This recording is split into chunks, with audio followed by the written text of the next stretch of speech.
మన వారాహి సిల్వర్ జ్యువెలరీలో అద్భుతమైన ఆఫర్స్ పొందండి మరియు కార్ గెలుచుకునే గొప్ప అవకాశం. ఈ రోజుల్లో ఏ చిన్న జబ్బు చేసినా, ఒక చిన్న యాక్సిడెంట్ అయినా ఆసుపత్రి మెట్లు ఎక్కాలంటేనే గుండెల్లో దడ పుడుతుంది. ఐసీయూలో ఒక్కరోజు ఉంటే చాలు బిల్లులు లక్షల్లో వేస్తున్నారు.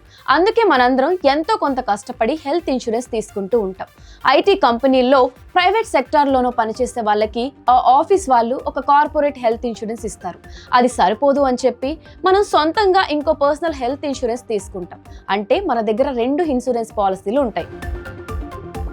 కానీ ఇక్కడే వస్తుంది అసలైన ప్రాబ్లం. దేవుడు కరుణించక ఏదైనా ఒక పెద్ద ఆపరేషన్ జరిగి ఆసుపత్రి బిల్లు మీ యొక్క ఇన్సూరెన్స్ కవరేజ్ కంటే ఎక్కువ వస్తే ఏం చేయాలి? 2 ఇన్సూరెన్స్ కంపెనీల నుంచి ఒకే బిల్లు మీద మనం డబ్బులు క్లెయిమ్ చేసుకోవచ్చా? ఇది చాలా మందికి ఉన్న అతి పెద్ద డౌట్. వీడియోని ఎక్కడా స్కిప్ చేయకుండా చూడండి. ఎండ్ వరకు చూస్తే ఫుల్ ఇన్ఫర్మేషన్ ఉంటుంది.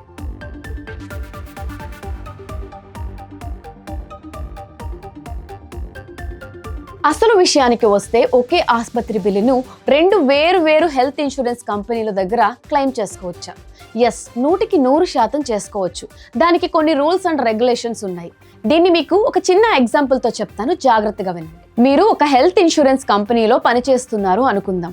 మీ ఆఫీస్ వాళ్ళు మీకు ఒక 4 లక్షల రూపాయల హెల్త్ ఇన్సూరెన్స్ ఇచ్చారు. అది సరిపోదు అని మీరు సొంతంగా మీ జేబులోంచి డబ్బులు కట్టి ఇంకో 5 లక్షల రూపాయల పాలసీ తీసుకున్నారు. పాలసీ బి అనుకుందాం. అంటే మీ దగ్గర మొత్తం 9 లక్షల కవరేజ్ ఉందన్నమాట. ఒకరోజు దురదృష్టవశాత్తు మీకు ఏదో హెల్త్ ఇష్యూ వచ్చి ఆసుపత్రిలో అడ్మిట్ అయ్యారు. మొత్తం ట్రీట్మెంట్ అయ్యాక ఆసుపత్రి వాళ్ళు ఏకంగా 7 లక్షల రూపాయల బిల్ చేతిలో పెట్టారు. మీరు ఇప్పుడు ఆఫీస్ పాలసీ చూస్తే 4 లక్షలే ఉంది. పర్సనల్ పాలసీ చూస్తే 5 లక్షల వరకే ఉంది. ఈ 2 విడివిడిగా చూస్తే 7 లక్షల బిల్లుని కవర్ చేయలేవు. మరి ఇప్పుడు ఎలా? మిగతా డబ్బు మీ జేబులోంచి కట్టాలా? అస్సలు అవసరం లేదు. ఆ 7 లక్షల బిల్లుని మీ 2 పాలసీల ద్వారా కవర్ చేయొచ్చు. అది ఎలానో ఇప్పుడు తెలుసుకో.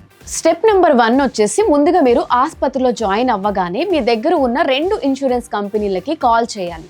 నేను ఇలా హాస్పిటల్లో అడ్మిట్ అయ్యాను, నా దగ్గర మీ పాలసీ ఉంది అని 2 కంపెనీలకి ముందే చెప్పాలి. ఇది చాలా ఇంపార్టెంట్. స్టెప్ 2 వచ్చేసి, ఆసుపత్రి వాళ్ళు క్యాష్లెస్ ఫెసిలిటీ, అంటే మీరు డబ్బులు కట్టకుండా డైరెక్ట్గా కంపెనీ కట్టే పద్ధతి. ఇది ఇస్తే ముందుగా మీరు పేస్ పాలసీని, అంటే మీరు ఏ ఇన్సూరెన్స్ని అయితే ముందుగా వాడాలి అనుకుంటున్నారో దాన్ని అప్లై చేసుకోండి. నా సలహా ఏంటంటే ఎప్పుడు ముందు ఆఫీస్ వాళ్ళు ఇచ్చిన పాలసీ వాడడమే బెస్ట్. సో ఆఫీస్ పాలసీని ఏ కింద చూద్దాం. సో ఆఫీస్ పాలసీకి ఆ 7 లక్షల బిల్లు పెడతారు. వాళ్ళు ఏం చేస్తారు? వాళ్ళు మా లిమిట్ అయిన 4 లక్షల రూపాయలు మాత్రమే ఆసుపత్రికి చెల్లిస్తామంటారు. స్టెప్ నెంబర్ 3 వచ్చేసి, ఇప్పుడు ఆసుపత్రి వాళ్ళు ఇంకో 3 లక్షలు కట్టమని అడుగుతారు. కంగారు పడకండి. మొదటి ఇన్సూరెన్స్ కంపెనీ 4 లక్షలు కట్టిన తర్వాత వాళ్ళు మీకు ఒక క్లెయిమ్ సెటిల్మెంట్ సమ్మరీ ఇస్తారు, లేదా ఒక లెటర్ అయినా ఇస్తారు. అంటే ఇది పేషెంట్కి 7 లక్షల బిల్ అయితే మేము మా లిమిట్ ప్రకారం 4 లక్షలు కట్టాము అని ఒక ప్రూఫ్ ఇస్తారనమాట. దాంతోపాటు ఆసుపత్రి వాళ్ళు మీకు ఇచ్చిన ఒరిజినల్ బిల్లుని ఆ మొదటి కంపెనీ తీసేసుకుంటుంది. మరి ఆ 2వ కంపెనీ బిల్లు ఎలా ఇవ్వాలి? ఇక్కడే అసలు లాజిక్ ఉంది. మీరు ఆసుపత్రి వాళ్ళని అడిగి ఆ బిల్లులన్నిటినీ జిరాక్స్ కాపీల మీద ఆసుపత్రి స్టాంప్ వేయించుకుని ఆ అప్డేట్ కాపీలని తీసుకోవాలి. స్టెప్ నెంబర్ 4 వచ్చేసి, ఇప్పుడు మీరు హాస్పిటల్ నుండి డిశ్చార్జ్ అయ్యేటప్పుడు ఆ మిగిలిన 3 లక్షల రూపాయల్ని మీ జేబులోంచి కట్టేసి ఇంటికి వచ్చేయాలి. స్టెప్ నెంబర్ 5, ఇంటికి వచ్చాక ప్రశాంతంగా మీ 2వ ఇన్సూరెన్స్ కంపెనీ అంటే పర్సనల్ పాలసీని వాడుకోవాలి. సో ఈ పర్సనల్ పాలసీని వాడుకోవాలి అంటే దీనికి అప్లై చేయాలి. వాళ్ళకి ఏమేం డాక్యుమెంట్స్ ఇవ్వాలంటే, హాస్పిటల్ వాళ్ళు ఇచ్చిన డిశ్చార్జ్ సమ్మరీ, బిల్లులు అన్ని కాపీలు చేసి స్టాంప్ వేసి దాన్ని ఇన్సూరెన్స్ కంపెనీ ఇచ్చిన సెటిల్మెంట్ లెటర్కి అటాచ్ చేయాలి. ఈ సెటిల్మెంట్ లెటర్ అనేది ఖచ్చితంగా ఉండాలి. ఎందుకంటే 2 కంపెనీలు తెలియాలి కదా. ఓహో, 7 లక్షల బిల్లులో ఇప్పటికే 4 లక్షలు మొదటి కంపెనీ ఇచ్చేసింది, కాబట్టి మిగతా 3 లక్షలు మనం ఇవ్వాలి అని.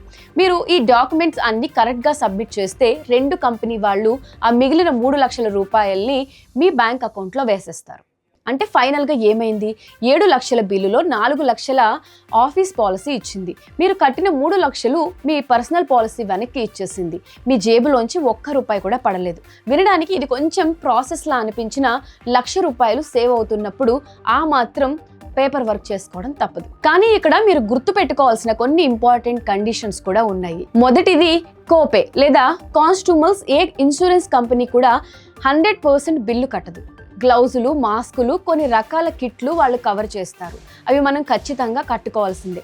రెండోది, మీ రెండో పాలసీలో రూమ్ రెంట్ లిమిట్ ఎంత ఉందో ముందే చెక్ చేసుకోండి.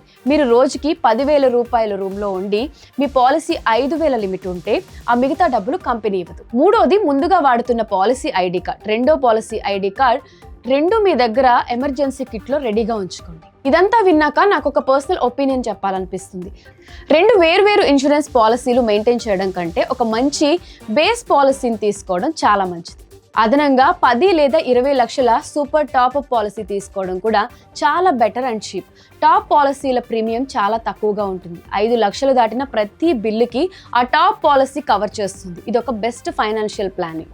సో ఇది సంగతి. ఆసుపత్రి బిల్లు వస్తే ఇక భయపడకండి. మీ హక్కుల గురించి తెలుసుకోండి, స్మార్ట్గా క్లెయిమ్ చేసుకోండి. ముఖ్యంగా హెల్త్ ఇన్సూరెన్స్ లేని వాళ్ళు ఎవరైనా ఉంటే ఈ రోజు మీ ఫ్యామిలీ కోసం ఒక హెల్త్ ఇన్సూరెన్స్ పాలసీని తీసుకోండి.